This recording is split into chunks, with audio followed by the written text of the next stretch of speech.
Fala pessoal, SD de Souza por cá, iniciando aqui mais uma videoaula, dando sequência aí, falamos da classificação dos crimes militares. Agora nós vamos falar da aplicação da lei penal militar. Não será tudo em um vídeo, para não ficar um vídeo longo, serão 2, 3 vídeos, no final terá resolução de questões. Vos adianto novamente que não sou um professor profissional, não tenho uma boa oratória, uma boa didática assim na hora de falar, mas eu vou fazendo o meu melhor, né, para que a gente possa conseguir a aprovação e gabaritar direito penal militar. Então vamos lá, né? Disciplina, Direito Penal Militar, vou ficar aqui embaixo. Direito Penal Militar, aula número 1. Primeiro eu vou começar pelo conceito de Direito Penal Militar. Né? O conceito, o que é mais utilizado hoje na doutrina. Cai em prova? Dificilmente. Mas você precisa, para nós começarmos aqui no conteúdo em si, é bom a gente começar pelo conceito. Então, o que é o Direito Penal Militar? Para grande parte da doutrina e para Marcelo Zeda de Farias, que faz parte dela, o Direito Penal Militar é o ramo especializado do direito penal que estabelece as regras jurídicas vinculadas à proteção das instituições militares e ao cumprimento de sua destinação constitucional. Vem cá, vem para mim aqui, olha aqui no videozinho aqui. O direito penal militar, ele é considerado uma especialização do direito penal. Alguma corrente da doutrina considera que o direito penal militar ele é autônomo, ele é um ramo autônomo. A grande maioria hoje considera que o direito penal militar é uma especialização do direito penal. Ou seja, existe o direito penal que tutela a vida, o patrimônio, a honra de forma primária, e existe o direito penal militar que, além de tutelar, de proteger os mesmos bens jurídicos do direito penal, ele vai tutelar de forma primária as instituições militares, a hierarquia e a disciplina. Pois bem, por ele ser um ramo especializado do direito penal, ele se vale aí do princípio da especialidade. Como eu coloquei aqui, lei especial derroga lei geral. E é por esse motivo que os crimes previstos no Código Penal Militar, ele vai prevalecer sobre os crimes previstos no Código Penal. E partindo aí para o princípio da legalidade, eu vou cair aqui para baixo. É o artigo 1º do Código Penal Militar, que é igual ao Código Penal Comum. Não há crime sem lei anterior que defina, nem pena sem prévia combinação legal. Primeira coisa, vamos fazer duas observações. Vamos circular aqui a lei, essa palavra, não há crime sem lei, e colocar aqui até de outra cor a palavra anterior. Por quê? Porque daqui vai decorrer dois princípios. Vai decorrer o princípio da reserva legal e vai decorrer o princípio da anterioridade. Para ficar de forma mais dinâmica, para você entender, deixa eu ver se eu consigo pegar aqui. Nós temos aqui o princípio da legalidade, esse princípio da legalidade de forma ampla, e dele vai decorrer o princípio da reserva legal e o princípio da anterioridade. Eu vou explicar agora o que é cada um. Quando a lei fala que não há crime sem lei, ela está falando aqui basicamente de duas espécies de lei: a lei complementar e a lei ordinária. Por que duas espécies? Existem outras? Existe. No processo legislativo, lá no direito constitucional, existe a lei delegada, existe a medida provisória, existem as resoluções. Então, existem várias espécies de lei em sentido amplo. Pelo princípio da reserva legal, esta lei ela se passa a ser analisada em sentido estrito. Ou seja, só há crime se tiver uma lei anterior. E essa lei deve ser uma lei complementar e uma lei ordinária. Beleza, matamos o princípio da reserva legal. E o princípio da anterioridade, que é esta palavra aqui, anterior. Ora, estas leis, para criar um crime, ela deve vir antes da conduta. Então, para criminalizar uma conduta, aqui uma linha do tempo, né? E aqui foi criada uma lei, lei X, criminalizando determinada conduta, uma conduta Y. Então, quem cometeu essa conduta antes dessa lei, não cometia crime, porque não existia uma lei dizendo que era crime. Mas a partir daqui, que tem a lei, quem cometer a conduta vai incorrer nesta lei. Por isso que essa lei ela é antes dessas condutas aqui. Ó. Tem que ser anterior. Isso significa anterioridade. Porque é a lei quem vai criar o crime militar e ela vai combinar uma pena. Ó, ela vai combinar uma pena. Ela vai dizer no preceito primário que a conduta lá é proibida e vai trazer no preceito secundário uma pena. Beleza. A discussão. Deixa eu apagar aqui. Pode medida provisória criar crime militar? Medida provisória pode criar crime militar? A regra está aqui, não pode, pela Emenda Constitucional 32 de 2001, que trouxe para a Constituição a vedação de medidas provisórias, tratar, dentre outras, sobre o direito penal, processual penal e processual civil. Claro que tem outras, mas para exemplificar aqui, para deixar claro que por que uma medida provisória não pode criar crimes. Isto é o que está na lei. Se cair na prova, você vai porque está na lei. Medida provisória pode criar crime militar? Não pode criar crime militar, não pode combinar penas. Só lei complementar e lei ordinária. Mas espera aí, o STF já aceitou que uma medida provisória ela pode ser usada em matéria penal desde que ela não crie crimes, mas ela seja usada apenas para benefício, melhorar a situação do réu. Eu estou só trazendo a título de informação. O que você vai levar para a prova é que medida provisória não pode criar crime e nem combinar pena. Só lei complementar e lei ordinária. As leis que criam crimes militares, elas se aplicam em todo o âmbito nacional. Como eu já falei lá em cima, do princípio da legalidade decorre os princípios da reserva legal e da anterioridade. Agora vamos falar do artigo 2º, que trata aí traz alguns institutos, né? Abolitio crimes, lei mais benéfica e a apuração da maior benignidade em leis. Vamos começar pelo artigo 2º. Ninguém pode ser punido por fato que lei posterior deixa de considerar crime, cessando em virtude dela a execução da pena e os efeitos penais da sentença condenatória. Pronto, vamos aqui detalhar. Este conceito do artigo 2º caput, ele traz o instituto da abolitio criminis. E ela tem alguns efeitos. Aqui eu trouxe a lei todinha para a gente ler, aqui a lei, todo o caput, o artigo 2º, parágrafo 1º, parágrafo 2º, para você dar uma pausa e ler. E agora nós vamos destrinchar cada uma delas. Vou trazer aqui Por exemplo, nós temos aqui como era antigamente, como era antes de 2023, com a mini reforma do Código Penal. Mudou pouca coisa. Ó. Ninguém pode ser punido por fato que lei posterior deixe de considerar crime, cessando em virtude dela a própria vigência de sentença condenatória irrecorrível, salvo quanto aos efeitos de natureza civil. Ela reformulou aqui a redação e está falando a mesma coisa. Ninguém pode ser punido por fato que lei posterior deixe de considerar crime, cessando em virtude dela a execução e os efeitos penais da sentença condenatória. Ou seja, trouxe o instituto da abolitio crimes. E quais são os efeitos da abolitio crimes? Está aqui. Extinção da punibilidade, a retroatividade benéfica, fim dos efeitos penais, primariedade. Vamos explicar. Por exemplo, se o cara já foi condenado, por algum crime militar, ele já cumpriu pena, inclusive, está lá na liberdade. Se vir uma nova lei dizendo que aquela conduta pelo qual ele foi condenado não é mais crime, o que acontece? Extingue-se a punibilidade. É como se ele não tivesse sido condenado. Zera. Ela retroage, por exemplo, no caso do cara que já foi condenado. Ele foi condenado aqui em 2020, em 2024 saiu uma lei dizendo que aquela conduta que ele foi condenado não é mais crime. O que acontece? Retroage. Aquela lei que foi criada bem depois dele já ter cumprido a pena, volta para ser aplicada no caso dele. E ele não, é como se ele tivesse não sido condenado. Os efeitos penais da sentença deixam de existir. Quais são os efeitos penais da sentença? A própria pena em si. Se o cara foi condenado, pegou 10 anos, 15 anos, 20 anos, 5 anos, 2 anos, acaba. Como assim? Se ele estiver cumprindo, ele pegou 20 anos, está cumprindo lá 10, ele tem que ser posto em liberdade automaticamente, se surgiu uma lei que diz que não é mais crime, entendeu? É o Instituto da Abolitio Crimes. Se o cara já respondeu, é como se ele não tivesse respondido. Se o cara está respondendo, acaba, arquiva-se, encerra o processo. Se ele não for mais primário, ele volta a ser primário. Aqui, ó. Ele volta a ser primário, mas preste atenção que é essa parte aqui, ó. E aqui é o que é mais cobrado em prova. Os efeitos civis da sentença penal, eles permanecem. Por exemplo, uma sentença condenatória, geralmente, ela traz como efeito, tem lá no artigo, lá no Código Penal, efeitos da condenação. Tem lá, reparar o dano, um dos efeitos. Reparar o dano. É um efeito civil da sentença. Então, esse efeito civil de reparar o dano permanece.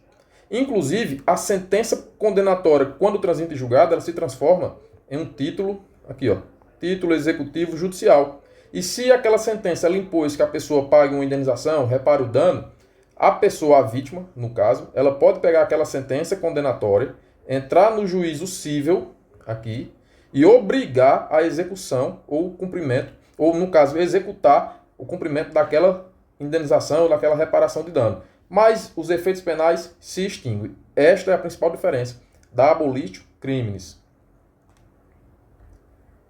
Nós temos agora no parágrafo 1º do artigo 2º a retroatividade de lei mais benéfica, que a doutrina, trazendo em latim, chama de lex mitior, se não me engano a memória, ou novatio legis in melius. Nova lei melhor ou lei melhor, né? Que diz a lei posterior, eu vou voltar para o vermelho, a lei posterior que, de qualquer outro modo, favorece o agente, aplica-se retroativamente, ainda quando já tenha sobrevivido sentença condenatória irrecorrível, que é transitada e julgada.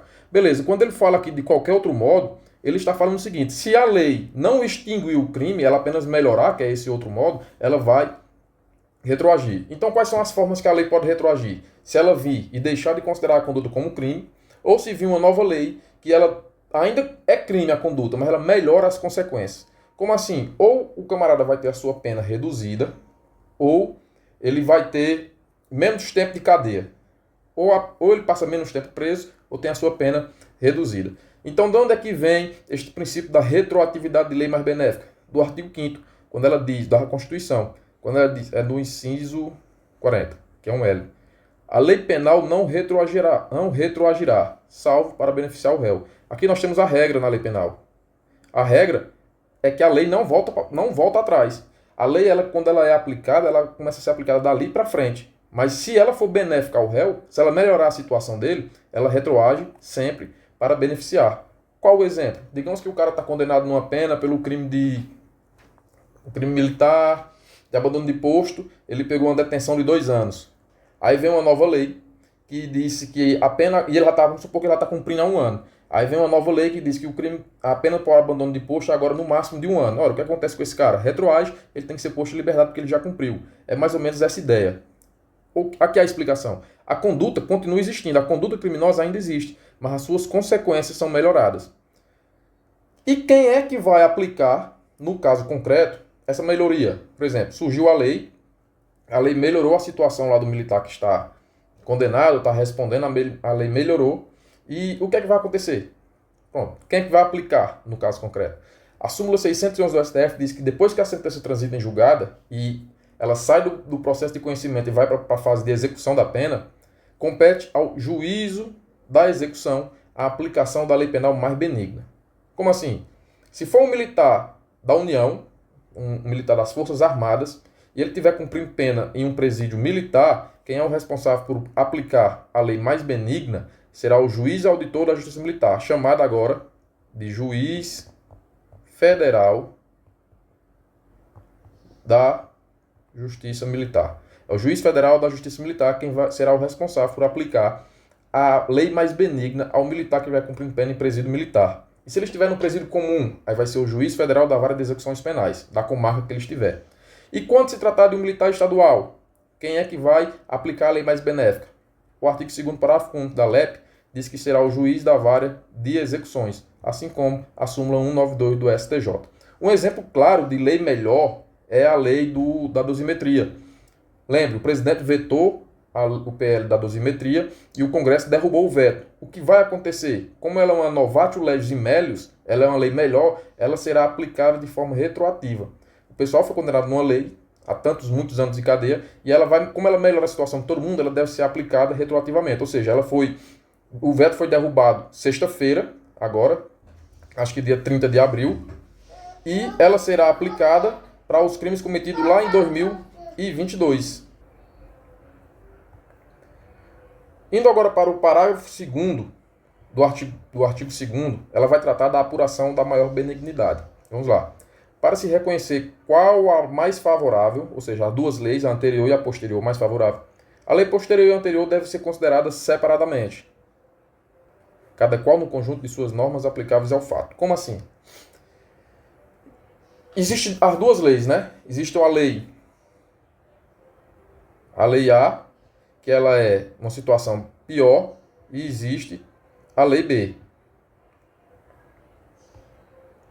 Digamos que a lei A, ela trouxe aqui para os condenados pelo crime,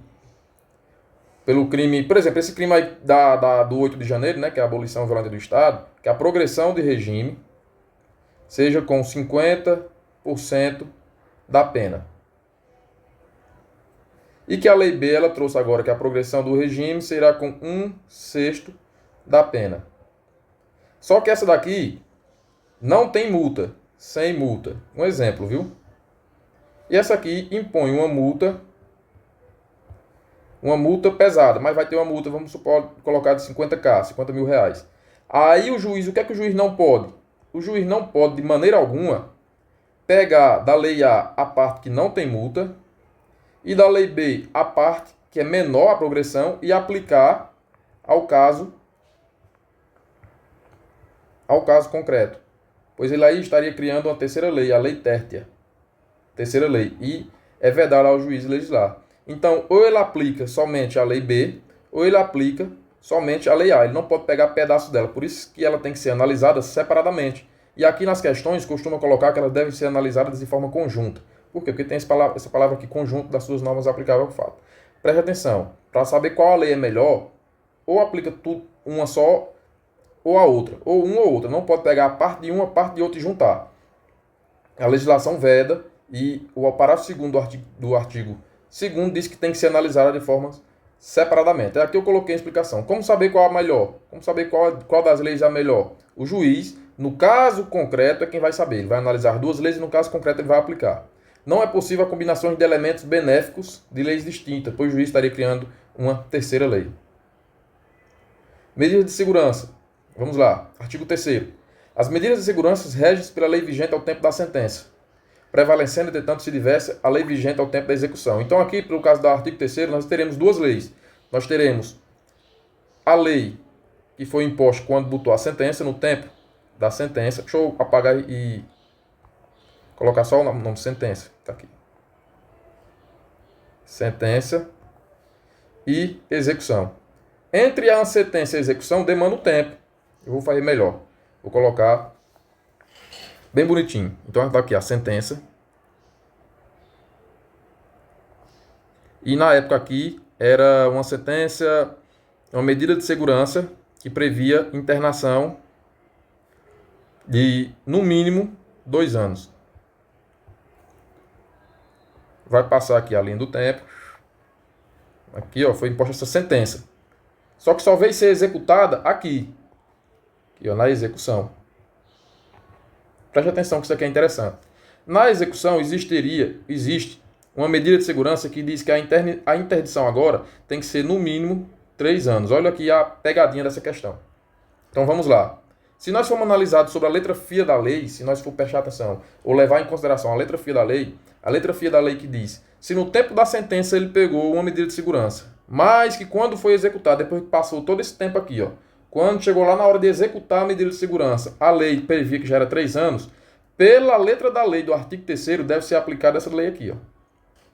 Mas preste atenção, eu falei para vocês agora há pouco que a lei penal ela não retroage. A medida de segurança não deixa de ser uma lei penal. Então, constitucionalmente, esse artigo é inconstitucional. Então, qual é o conselho que eu lhe dou?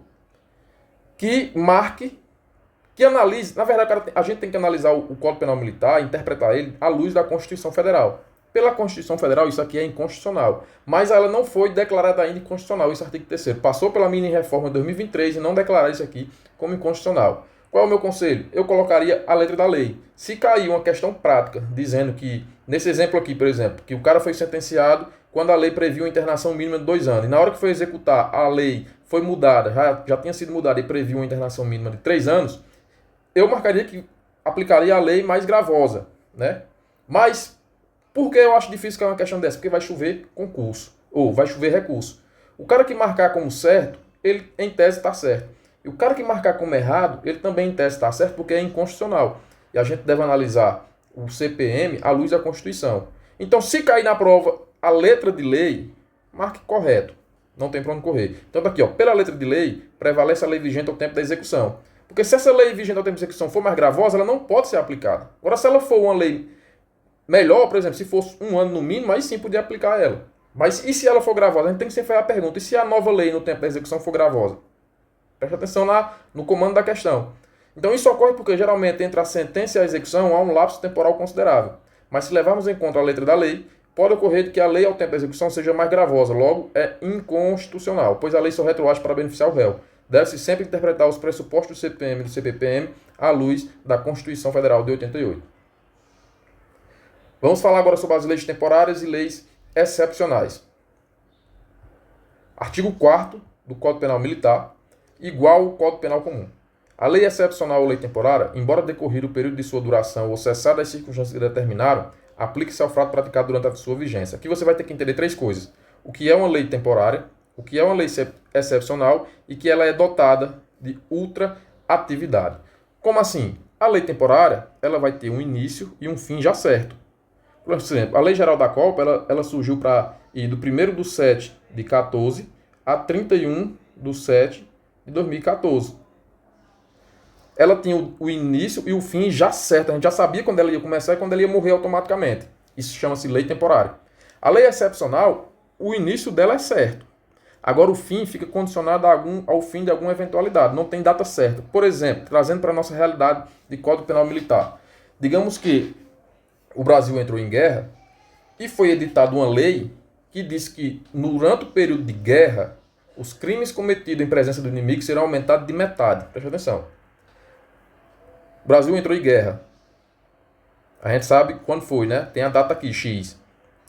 Aí ela diz que criou uma lei X que diz que os crimes serão aumentados em 50% se for cometido em presença do inimigo. Pronto. A lei durou aqui um ano.